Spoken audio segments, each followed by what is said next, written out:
Welcome, everyone. My name is Joanna Salinas. I am the outreach coordinator with the Waukesha County Green Team. If you are unfamiliar with the Waukesha County Green Team, we are a nonprofit located in Waukesha County. Our goal is to advance sustainability throughout the county, and we do that by working with residents, schools, municipalities, organizations. We host community groups and lots of different topics, including permaculture and gardening, renewable energy, zero waste. And we have groups working in local areas, such as the city of Pewaukee, the village of Elm Grove, in Sussex. So we're really excited that you were all able to join us tonight. This is a super interesting topic because I think all of us have kind of heard about the Inflation Reduction Act, that there are benefits for homeowners in there, but we probably necessarily haven't really dug into what those are. And I am incredibly grateful that Phil is here with us tonight, Phil Smith, because Phil is an expert in this and really knows his stuff and will be able to give us a whole lot of information.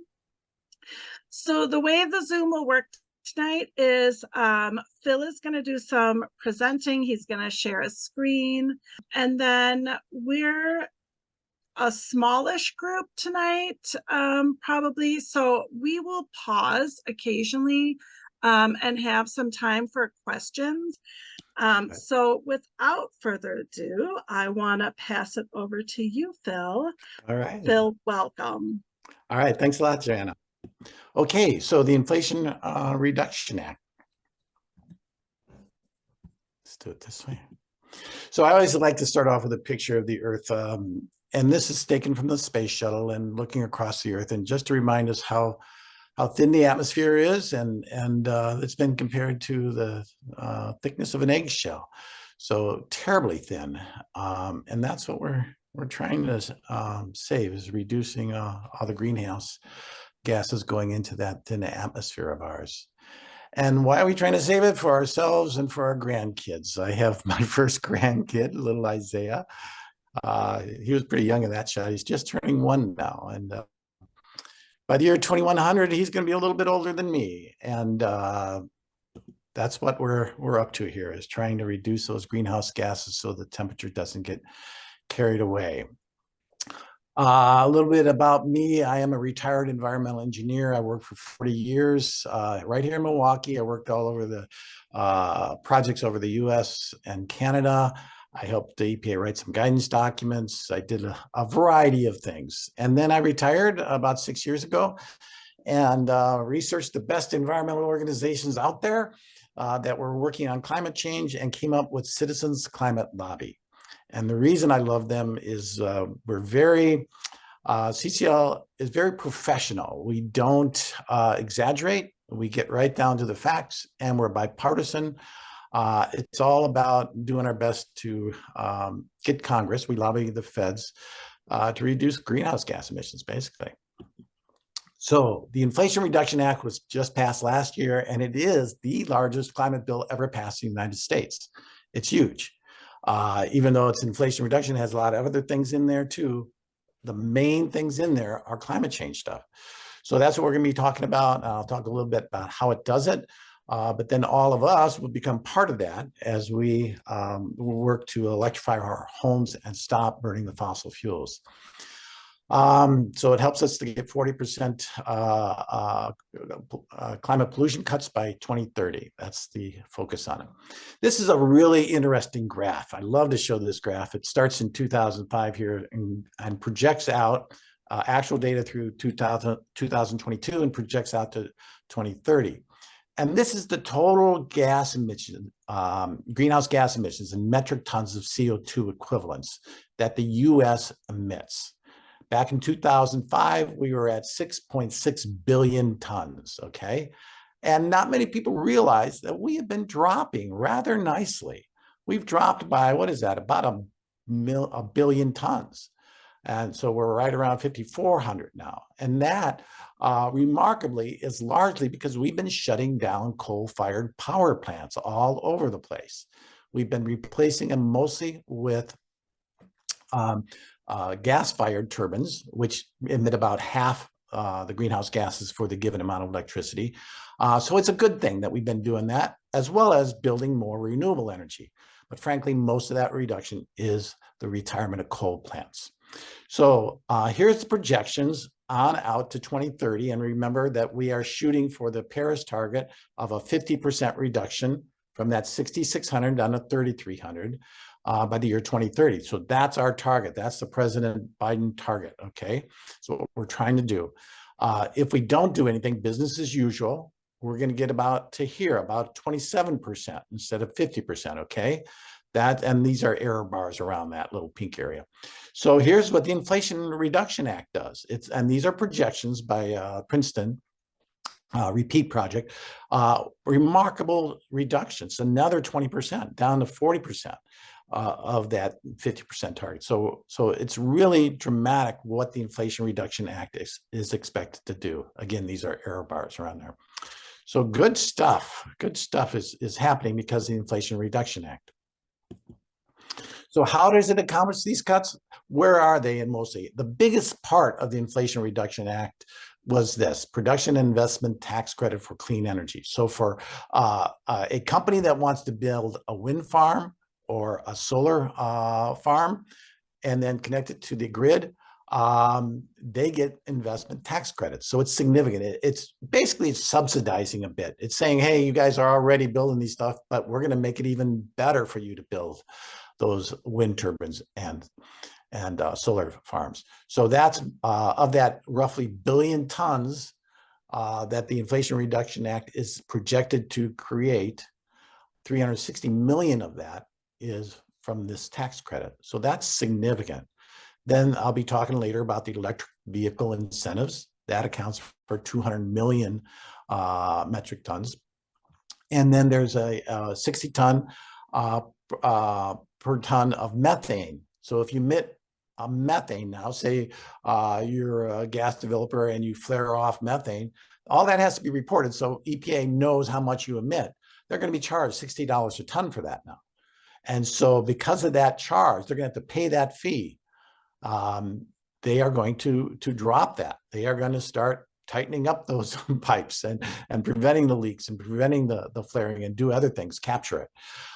So that's representing 140 million tons. There's also a tax credit for carbon sequestration. That's significant. That's what I'm thinking, a person I think is really important that we do in this transition phase is sequester that carbon that's going up the smokestacks. Okay. Right now, I mean, say you have a power plant, a gas-fired power plant shooting the CO2 up the stack. If you capture and sequester that, you'll get an $85 per ton tax credit. And when I was looking at the cost of that sequestration, it's right around that dollar amount. So it would start making sense for people to do it because they can make money to do it. And that's representing 130 million tons. Then what we're talking about tonight is 50 million tons building electrification and efficiency tax credits and rebates. So that's where we are. And then there's other variety of things, natural climate solutions, mostly encouraging tree growth, things like that, that help accomplish all these cuts. Okay, CCL was a big part. That's Citizens Climate Lobby. That's who I am with. A big part of lobbying to create the conditions for passage of that bill. We were actually trying to pass a carbon fee and dividend leading up there, but Senator Manchin wouldn't give the vote for that. We got within one vote in the Senate, and the House had already passed. So we couldn't pass that, but the Inflation Reduction Act was done in lieu of that, but we still made it happen. CCL had 920 meetings with the congressional offices during that year, 225,000 contacts, phone calls, all kinds of stuff, letters to the editor. I wrote several op-eds and letters to the editors. So people like me, our volunteers throughout the country were mobilized and really put the pressure on Congress. So that's how things happen. And frankly, I don't think it would have passed if folks like us weren't out there pushing Congress to do it. So we're talking about why go electric. The main reason for most people will be, hey, it saves money. On average, the average American household would save $1,800 by going electric. A lot of that's probably with the heat pump, switching over to that. Health, burning fossil fuels indoor, and most of that is burning the methane in our stoves. I'm trying to get out of the habit of calling it natural gas. That is a terminology to make it sound innocuous. It is methane, okay? So may as well call our stoves methane stoves and our furnaces methane furnaces. That is what it's burning. And there is concern over health problems, especially childhood asthma, if that CO2 and other gases from burning methane goes into our indoor air. And certainly the main reason from my perspective is it's the climate. Fossil fuel burning in buildings is a major source of climate pollution. So I'm going to be talking about these main things tonight. The tax credits and rebates from heat pump, and that's space heating, heating our homes, heating our water with heat pumps. Then we'll talk about induction stove, and then home weatherization, electric vehicles, rooftop solar and batteries, and electrical upgrades. And here I am just rolling along. Any questions so far anybody might have? I'm going to just make a little pause. And Joanna, I'm going to rely on you to see if anybody's putting up hands or putting anything in the chat. Yep, I think we're good for right now. Okay. So yeah, we'll keep going. All right, this I love this graph, and not many people get this. That this is looking at a typical U.S. household. Where does most of your energy go to? What are you paying the big bucks for? And most of it is heating your home, space heating, okay? And that's what this graph is showing. By far, the greatest amount of energy use in your typical home is heating it. And it makes sense. And especially up here in Wisconsin, this percentage is probably much larger, right? And how do we do it? The dark blue is electricity. So a lot of people, especially down south, use electricity. Here it gets kind of expensive to heat with our electrical resistance heating. So we tend not to do it. Up here, we tend to use methane. That's this light blue. Oh, it's natural gas down here. It's actually methane, right? And then I here in Waukesha, I'm using propane right now.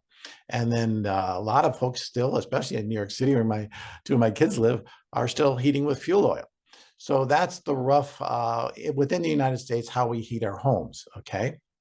What we're trying to do is get the fossil fuels, this light blue, the propane, and the fuel oil out of the mix. And we're trying to replace it with electricity.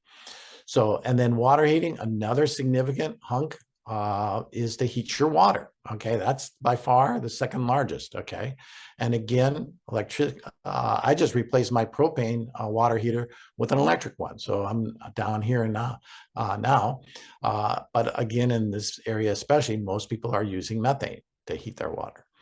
Air conditioning obviously is all electric. Then we have our lighting, refrigerators, TVs, etc.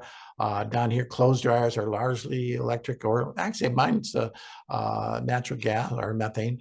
But this also can be switched over to electric if you're in this area. And then cooking and other end uses. But again, this main point of this is most of our energy use is space heating and water heating, okay? So the first one that we want to talk about is a heat pump. And here's what it looks like outside. A lot of people haven't even seen heat pumps. They're much more popular. I know in New York City, when I'm out there, I get to see a lot of these. So the heat pump basically uses electricity to move heat from one place to another to cool and warm buildings. So in the summer, we use it as an air conditioner. And then we, in the winter, it switch over, same unit, can suck air or suck warmth out of cold air and send it into our home. They are much more efficient than most current fossil fuel heating systems, okay? They don't take as much energy. Doesn't necessarily mean they're less costly, but in general, by far they're using less energy, but they do save energy and reduce emissions even with today's electric grid, okay? Now in Wisconsin, the Public Service Commission did a study and estimated that if you are currently heating your house with propane and you switch to a heat pump, you will save about $530 per year. Now, if you're currently heating with methane, it'll be a wash. It'll be about the same cost. So you won't be saving costs by switching to a heat pump, at least right now. In the future, it might change. So what does these heat pumps look like? How do they work? So when I talk heat pumps, a lot of you probably go, oh, well, there's different kinds of heat pumps. Yes, there are. There's most of the heat pumps that would be used in our area and most homes will be an air-to-air heat pump. And this is what it looks like outside. That's the unit that's sucking energy out of the air. So it removes heat from cold. Oh, and I should, before I finish that thought, there are also ground heat pumps that basically suck energy out of the ground. And that can be either vertical wells. My neighbor right here across the street has about 5 vertical wells that go down 300 feet. And what they're doing, they're basically pumping water down that well in a closed loop system, back up, and then the water is sent through a heat exchanger. And that 55-degree water ends up giving its heat off, again, through the same principles as the air-to-air. So they tend to be more efficient, certainly the ground ones, but they're very expensive to install. You know, imagine drilling 5 wells, it gets expensive. I actually looked into doing a horizontal system because I have 3 acres here, and I could do it. I just didn't want to excavate the 2,000 lineal feet of trenching for the pipes. It's a lot. Anyway, so getting back, most of us will use the air-to-air heat pump. How does it work? Basically, the liquid refrigerant in the coils evaporates in the outdoor unit. And when that evaporates in the pipes, the coils, it sucks heat from the outdoor air. And even if the air is really cold, it can still suck heat out from it because there's energy in that air. Then you send that through some narrow piping, you send it into your house. And if you have a ducted system, actually this looks a lot like the same unit that's in your ducts if you're having air conditioning. So this unit is just a little larger for the heat pump, but looks almost identical to the condenser used for air conditioning. So that's what a lot of us with ducted systems would do. You could also send the energy in those pipes to a mini split. And these are typically put in 1 per room, or a house might have several of these. So you can do it either way. If you don't have ductwork, you basically just have a couple small pipes running up the side of the house and through the wall and into this unit. So it's basically using electricity to compress the refrigerant and then give off the heat. So heat pumps use electricity to move heat from one place to another. Oh, wait, that was backwards. So will they work in cold climates? Yes, they work to below 0 degrees Fahrenheit. Here's some numbers in Norway, Sweden, Finland. A lot of people are switching to heat pumps in those very cold countries. And here, 27,000 heat pumps have been installed in Maine in 2021. So now one thing that's important to note, in very cold climates like we have here in Wisconsin, on the super cold days, the days that say get down below 0 degrees, you do need to augment that heating system. And it's often augmented either with resistance heating, or if you have a current fossil fuel like a propane or methane furnace, you can keep that there and just use that on those cold days. Maybe it's 5 or 10 days a year. So you would be still keeping that system online. Now, incentives, what's going on with the IRA and all these tax rebates? So the first thing I cover each time is the IRA. There's a 30% tax credit up to $2,000 available right now. So if you install a heat pump and say it costs $12,000 to get the whole thing installed, 30% of 12,000 is whatever that number is, maybe I think it's around 4,000.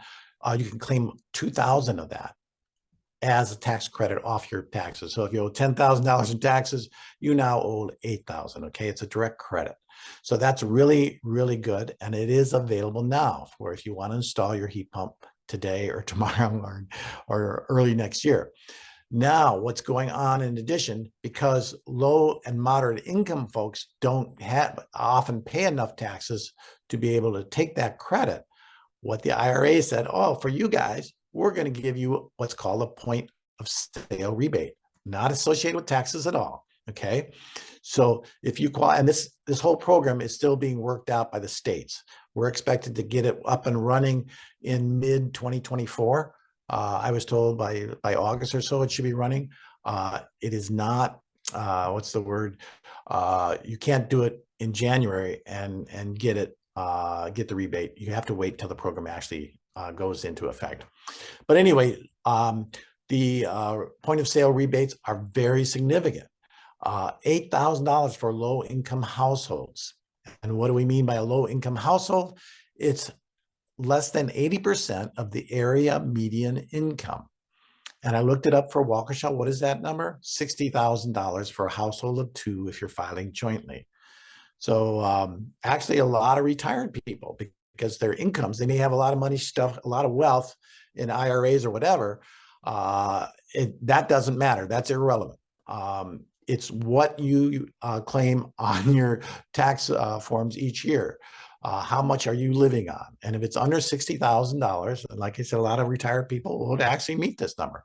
Or if you're just low income and you meet it, then you would qualify for $8,000 as a point of sale rebate. The things, I actually had an estimate for my house switching over, and the estimate came in at $12,000. So if I were to qualify this, I would literally be paying $4,000 for a new heat pump.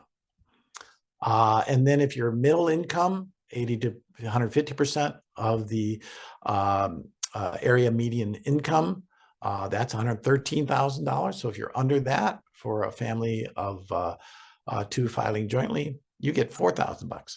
So it's pretty significant. This was amazing how much money they set aside for this. So it's big. Now I also added in here, this is not IRA stuff, but Wisconsin Focus on Energy distributes money and rebates for energy related things. We'll give a rebate of $400 to $1,300, again, depending on income and other things. But truly significant rebates out there. Then we go on to heat pump water heaters. And frankly, I didn't even know about these until just a couple of years ago. They're basically a heat pump, but for water heating. So you can do the same darn thing. You can suck, and in this case, you're going to suck energy out of your indoor air. So it's going to suck air in, use a condenser to get the energy out of that, and then heat the water in the tank down here. They're a little taller than your typical water heater, right? This extra unit's up here with the compressor. But you can do that and then reject the colder air back out, or you can route that cold air back outside. So they are 2 to 3 times more efficient than most current water heating systems, and it can translate into saving hundreds of dollars per year. So very significant, and they are available now at your local Home Depot. I just checked, and what are they running? They variable depending on which models you get, but I checked and there's some available for right around $1,800 to $2,000. So, and how much is the rebate? The point of sale rebate down here is up to $1,750 for a low income household. So you almost get the thing for free. I mean, they're almost that's the cost, and that is a point of sale rebate. So you just pay the difference. Okay. If you're more wealthy and paying taxes, you get a credit up to $2,000 per year. So again, it's almost, oh wait, no, I should say it's a 30% of the cost. So if it costs $2,000, you would get a tax credit of 30% of $2,000, whatever that is, $600 or $700. And that's what you would get straight off your taxes. Now, these tax credits are interesting in that they're available each year. So you can, the 2,000 is a max for both of them. So you might want to do the heat pump one year and the water heater the next. So, and then also down here, Wisconsin Focus on Energy has a $300 rebate. Electric stoves. This is both electric resistance and the newfangled induction stoves. These qualify for rebates. Okay, they're much more efficient than the gas stoves. Super fast, accurate, safe. A lot of people, I don't have one myself, but people that friends that have them just love them. You do have to buy new cookware, I understand, and stuff for the induction stove. You don't have the issue of methane in your house, leakage, or the air pollution, childhood asthma risks, etc. The point of sale rebate is $840 for low income households, $420 for middle income households. So again, very, very significant rebates. Now switching over to weatherization. So weatherizing, obviously, the more you insulate or prevent the leakage, infiltration, exfiltration problems, you reduce your energy use. They believe that typical households could save from 20 to 35% on their energy bills just by doing the things like caulking and adding more insulation up in your attic, things like that. Very strong incentives on this. Again, the tax credits available right now are up to $1,200 per year. And again, that maximum resets each year. So if you want to do some things this year and some things next year, get $1,200 this year, $1,200 next year. So, and here's a variety of things that it's good for. $1,200 for insulation, air sealing, $250 per door, up to 2 doors, etc. So a lot of money is available there for tax credit for home weatherization. Now, point of sale rebates, again, for those low and moderate income households, $1,600 and $800 for those two. Again, these will become available next year. So really, really strong. And that, again, is a point of sale rebate. So it's not a percentage of anything. If you do $2,000 worth of work, you're going to get $1,600 subtracted from that. So very significant. Wisconsin Focus on Energy also has a variety of weatherization incentives around $2,000. And then there's another thing called the Homes Upfront Rebate. And again, coming in 2024.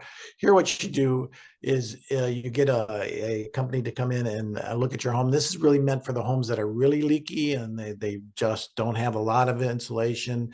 And if you could demonstrate that you can save 15, I think the numbers are 15 to 35% of your energy use. And you can model this by having them look at your house and then say, oh my gosh, you're really leaky. If we do these things, we're going to save 35% on your energy bill. If you demonstrate something that large, this is the point of sale rebate, goes up to $8,000 for low income and $4,000. So again, it might not be a whole lot more costly than that to do those. So again, it should be really incentivizing people to take advantage of these. Mm-hmm. Bill, is this a good time to answer some questions before we move into electric vehicles? Okay, great. So a couple questions came in. Molly asked, do the Focus on Energy and the federal rebates stack? Yes, they do. Yes, they do. Focus on Energy stacks. That's entirely independent. When I put my solar panels on my roof here, I got the 30% federal tax rebate, just filed one form, and sure enough, I got it. And Focus on Energy sent me a check for $2,000. Currently, that number for Focus on Energy for solar panels is only $500, but yeah, they stack. So, okay. And the other thing is these the tax rebates and the point of sale rebates stack. So you can both get 30% on the taxes and the point is, now the reality though is if you're not making a whole lot of money and qualify for the low income, you're unlikely to be paying a lot of taxes anyway. So you probably won't actually be able to get that tax rebate. But if you're in this weird situation, maybe moderate income, you might be able to get both of them, and they do stack, yeah. And then Dave has a question that I actually was thinking the same thing, because I'm in the market for a new water heater, and I've been looking at the on-demand ones, the tankless Yeah. water heaters. And so, do you have any idea if those tankless water heaters are more or less efficient than a heat pump water heater? Boy, they are going to be less efficient. Um, Okay. well, I'm assuming you're talking about an electric resistance tankless, because they do make them for gas too. But an electrical resistance one, you're using electricity to heat the water. The heat pump tank one is actually sucking energy out of the air, so it's not using as much energy. So it's going to be much more energy efficient. Um, so yeah, the other thing with the tankless, I looked into that too when I was switching my propane water heater over to electric, and it needs for a big house. Well, a big house, it's average size house here, but I think I needed four 240-volt circuits.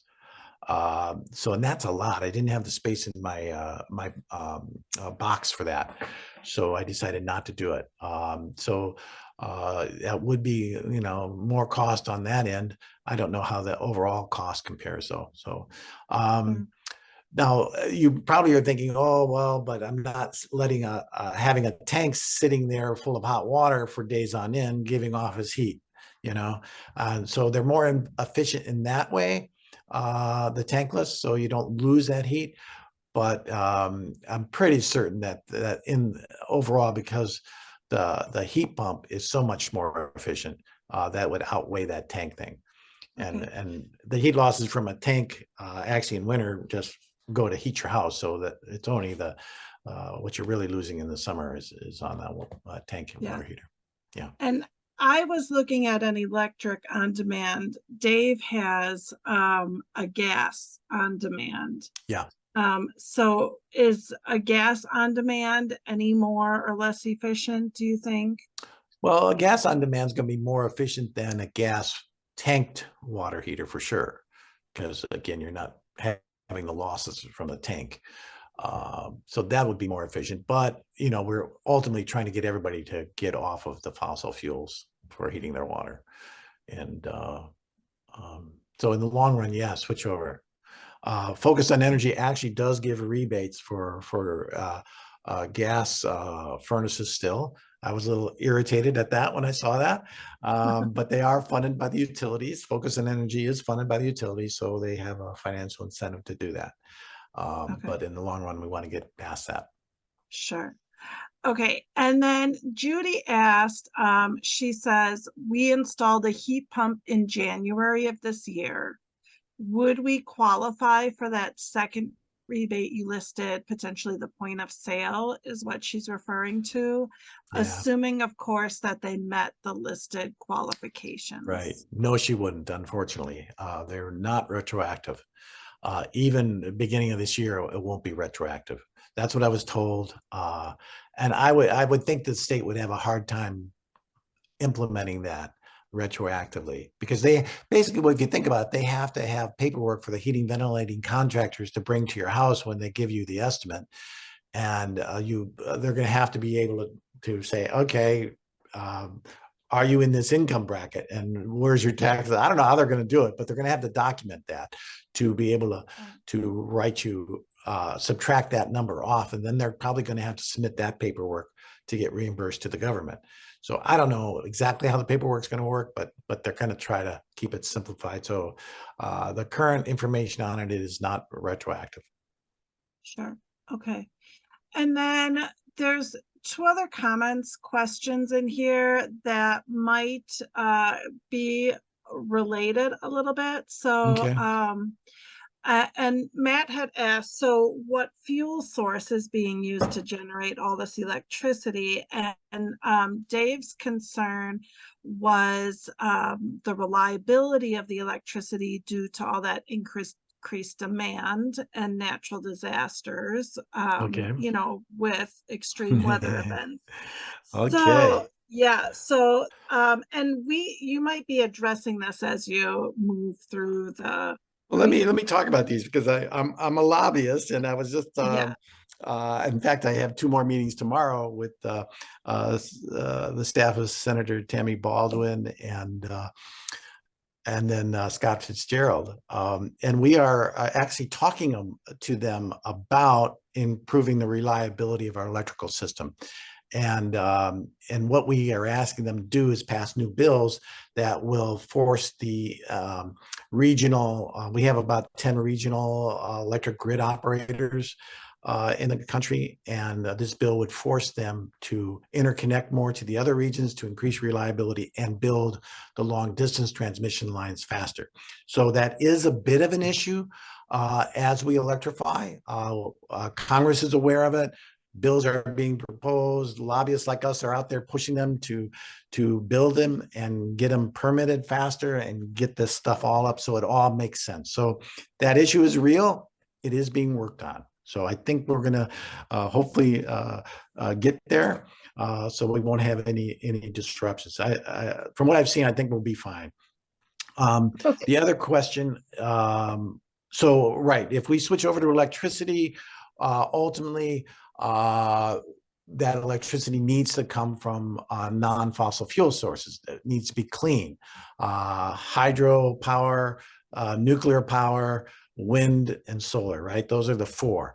And I got a number a little bit later that actually it's amazing where we're going. Right now, the US, we're at 43% of our electric power is clean. So that's a lot higher than I ever thought. I would have thought it was down around 20%, but we do have a lot of other wind and solars coming up, but we also have a lot of hydro and nuclear out there. So, and that's changing. And I've got a figure later in this with the IRA and the dramatic drops in solar panel cost and wind energy. They are being expanded rapidly. So it is changing, and it's going to change by 2030. We're going to be, I think the number is as much as 77% of our power will be clean. So good stuff's coming down. So. All right, so I want us to get back into your presentation. Just a follow-up question, though, from Judy, who put in the heat pump at the beginning of the year. She would still be eligible for the tax yes, the credit, taxes, though, right? correct? You bet. You bet. Okay, great. I think I'm going to hold all the rest of the questions then towards the end so we can get back into your presentation. I love all these questions. Keep them coming. They're yeah, great. good questions, guys. Yeah. I love it. So EVs, I don't know if any of you out there have an EV, but I do, and I've had it for about 3 years now. So when you go from not owning one to owning one, there's so many questions that you don't even think about until you get one. Like, oh, how does this work? Where do I charge it? And all those things. So it's kind of fun to go through that. And again, this is going to be rapidly changing. I bet you everybody on this call is going to have an electric vehicle 10 years from now, or will have been riding in them anyway. So it's a rapid thing that's going to be changing. So currently, transportation accounts for 28% of U.S. greenhouse gas emissions. Obviously, EVs have no direct greenhouse gas emissions. And as that grid switches over, they're not only more efficient right now, even if that electric power is being generated by natural gas or other fossil fuels, it's still more efficient and less greenhouse gas emissions from an EV. But that will be changing here soon too. What other benefits do EVs have?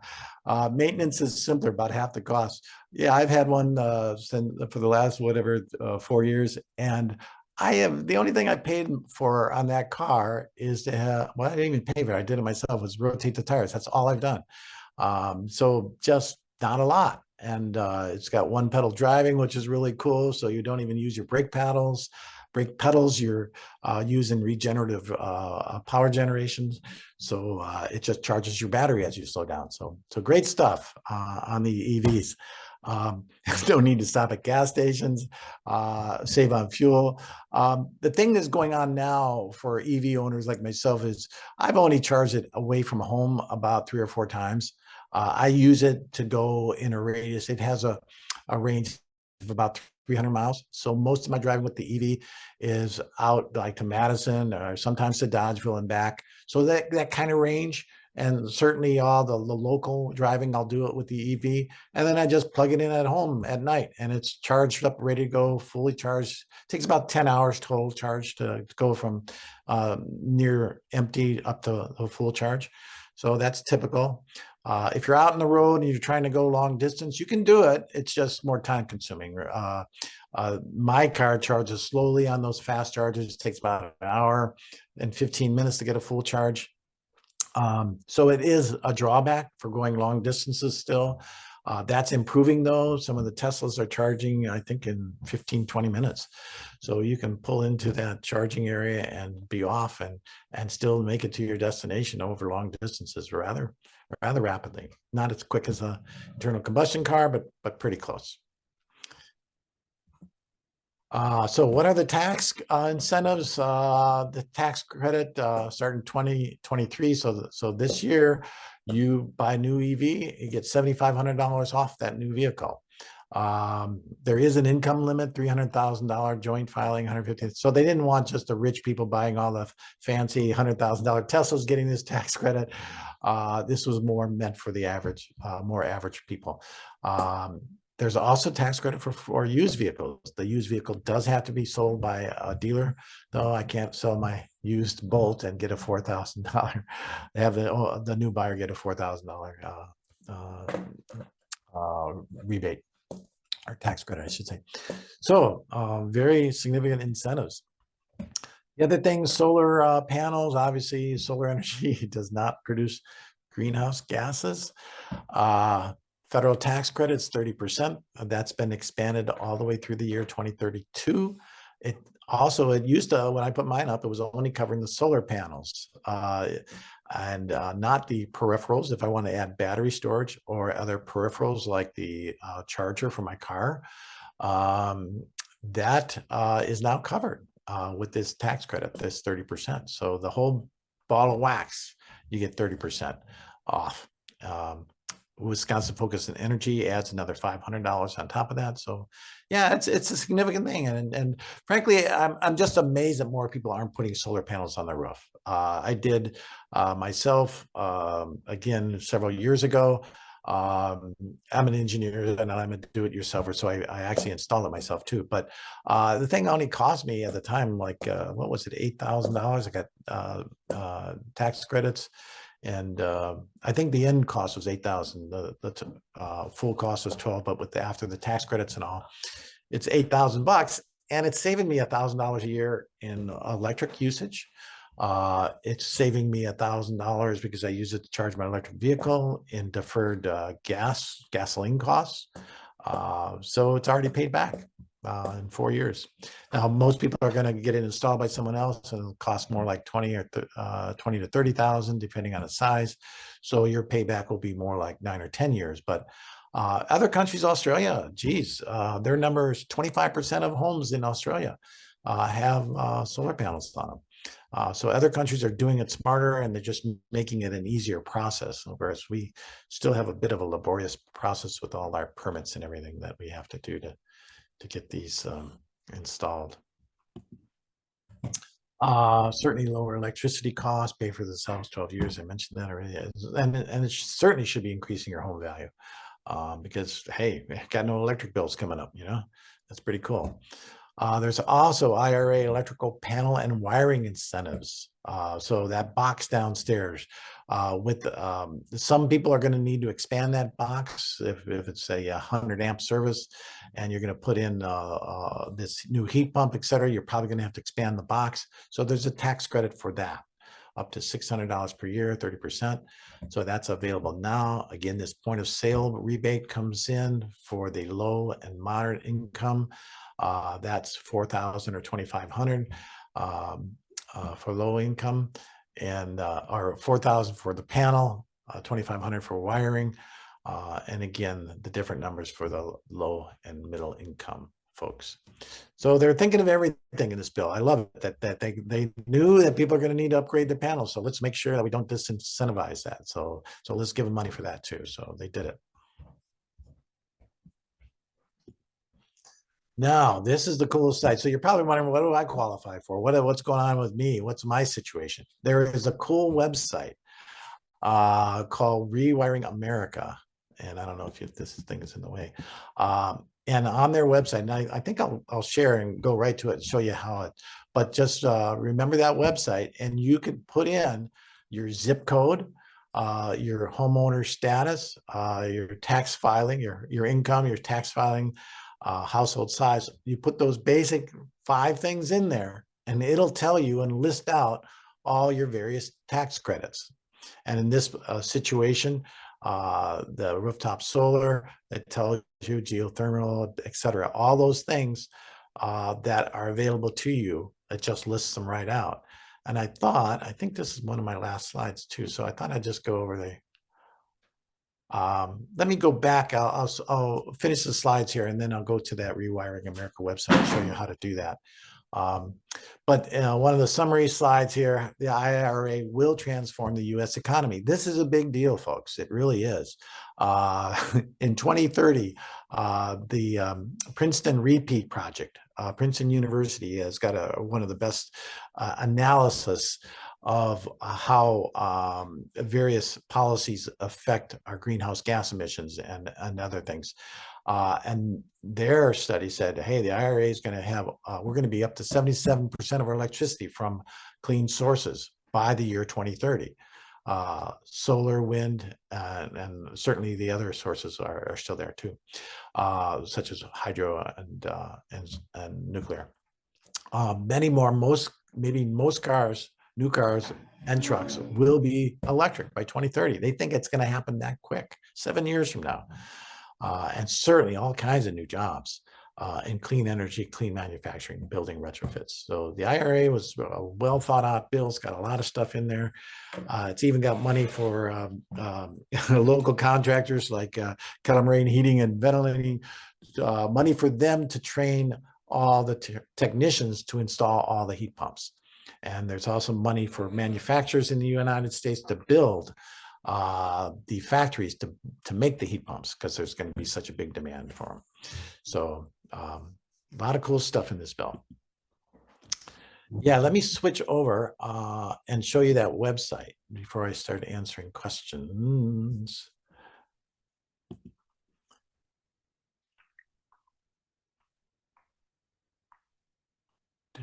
Which one is it?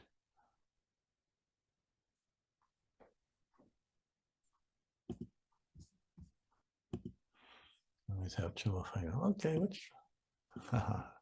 There it is. Okay, so this is Rewire America, Rewiring America, and here's the website. Just Google it, Rewiring America, and within there you can go to this page. How much money can you get with the Inflation Reduction Act? And here's where you input your basics. I'm a homeowner. There's 2 people in my household. I make $60,000. Here's my zip code. Married, filing jointly. You don't need to put your address in there. I don't want to get a lot of emails. And then it just lists out, okay, what do I qualify for here? And that 6,000 is below that number, so I'm getting everything. Upfront discount. So and it starts listing them off. Here's that heat pump. Remember the $8,000 in 2024. Efficiency, panels, wiring. So it's all there. I know this is overwhelming. Sometimes listening to someone like me, how do you remember all this stuff? Well, just go to this website because it's all there for you. So all the things that are, here's the tax credits that are available now, 30%. All those things I talked about are just listed right here. So you didn't even need me, actually. Should have told you about this first. Anyway. Yeah, any other questions then, Jana? Yes, there are a lot here. Okay. And I'm gonna pop these out so I can read them a little bit more. Okay, so a couple things. Going back to heat pumps, there was a question about, so if you use that indoor air from your basement, maybe that was the water, to heat your water, does that also cool your basement then?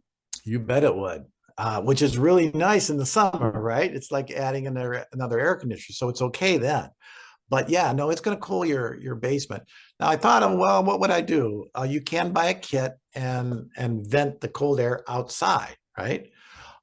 So that kind of makes sense, but realize anytime you're pumping air outside, that air has to be replaced. So it's going to come in the cracks in your doors and windows. It's got to be replaced. So cold air will end up coming in. So yes, that is a drawback of the heat pump. So, and did they actually include that in their calculation of savings and stuff, the Public Service Commission? I don't know, but I kind of doubt it. So it is a drawback to it. Okay. All right. And then moving on to EVs. So there were actually quite a few EV questions. Heather wanted to know, how much does the charging station at your home cost to install? Mine costs, okay, you got two things. You got to install the wiring. It's a big wire. I think it's 40 amps. And that cost, I think I had it installed when I had my solar panels put up. I think it added about another $800 to the bill. And so you got that cost, and then you also have the cost of the actual converter that sits on your wall that plugs into that. And mine's a juice box, and that thing costs around $700. And I think that one, and they both qualify for the rebates, pretty sure. And We Energies may be offering reduced prices on those, or I think there was something in incentives for that too. So I'm not sure what those are currently, but I had heard that they were out there to reduce those costs. Okay. And then Judy mentioned that not all EVs qualify for the rebates, though. And can you discuss like which ones might be included or excluded? She thought there might be a requirement about needing to be assembled in the US. Oh yeah, there's all that. Yeah, certainly it's not all of them, because there was, in fact, was it the amount of the rebate, but it had to have a certain percentage built in the US to qualify. So the manufacturers are going out of their way though to meet those qualifications. So my guess is most of them will qualify because they will be taking that into account when they build them. But and then the other question you might be getting at too was the Teslas and even the Chevy Bolt. The original tax rebate was limited for the amount of production. After the first, whatever it was, 100,000 cars, those incentives went away. But I think they removed that. I think they all get it now, as long as it's manufactured. Though that $7,500 is pertinent. So definitely, when you go out to look at electric cars and start shopping, ask them right away, how much is the incentive for this particular car? Is it the full 7,500? And then Joe was really hoping that you would touch on the National Electric Vehicle Infrastructure Plan. But that might be a whole other webinar. So I don't know a whole lot on that. I know a lot of money was put in there and various bills that passed Congress in the last session. So there's money out there, and how quickly is it being implemented? I know Wisconsin had a big chunk of money to expand the charging system. And I know GM, for instance, has gone into an agreement with Tesla and the car manufacturer to be able to use theirs. So Tesla has the best system out there right now. They built it themselves. So that system's out there, and then all the rest of us, the non-Teslas, have other systems out there, but they're not great. You can't just go anywhere in Wisconsin and be able to get there and feel comfortable getting there and back. So you got to, but it is going to be expanded, and that, I don't know the details on that. Is it going to be 2 years or 3 or 4 years before it's really good and capable of meeting all this? I imagine it will be, because hey, if they're going to be selling all these electric cars, they're going to be expanding that system as quick as they can. Yeah. Okay. Yeah, and Joe just offered to talk about it in a future webinar. So thank you, Joe. I actually will take you up on that. So that's great. And I do actually want to give a shout out to Joe, because he told us in the very beginning that Joe has rooftop solar, a new heat pump, a heat pump water heater, an All EV, right. and an electric fireplace. The only thing that's missing is the induction stove. So, and also pointed out that the first step is an energy audit and adding that insulation, weather stripping, weatherizing. So I want to just give you a shout out, Joe, for being ahead of the ball here. So that's great. You're very Good. welcome. Yeah. Yeah. Way to go, Joe. Yeah. And then Molly just had a comment, and my chat thing froze up, but I do remember Molly's comment. So Molly was concerned about the potential for needing to remove the rooftop solar if you needed to do something to the roof and that added cost.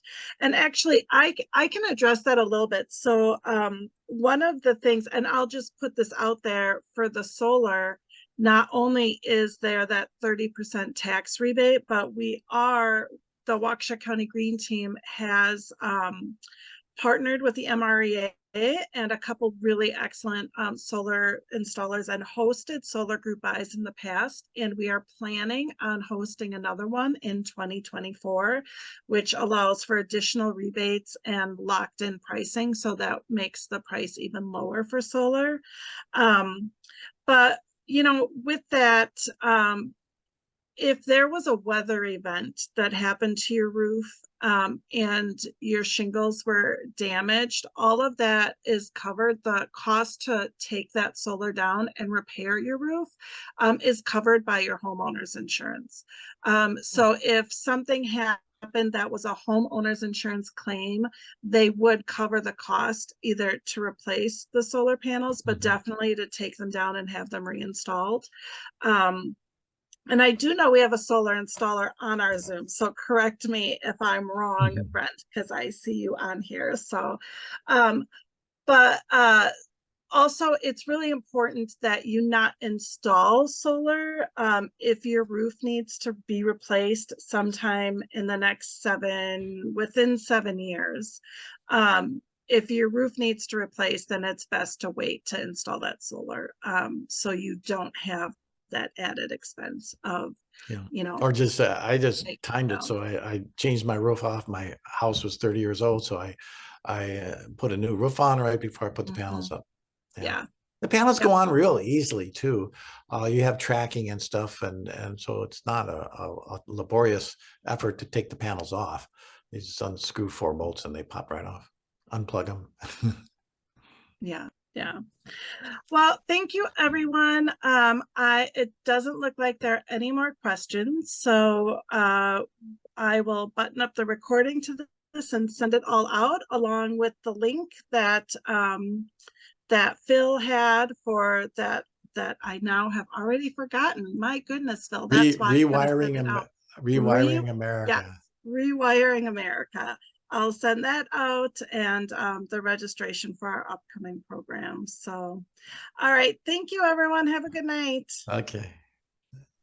Take care. Bye-bye, everybody.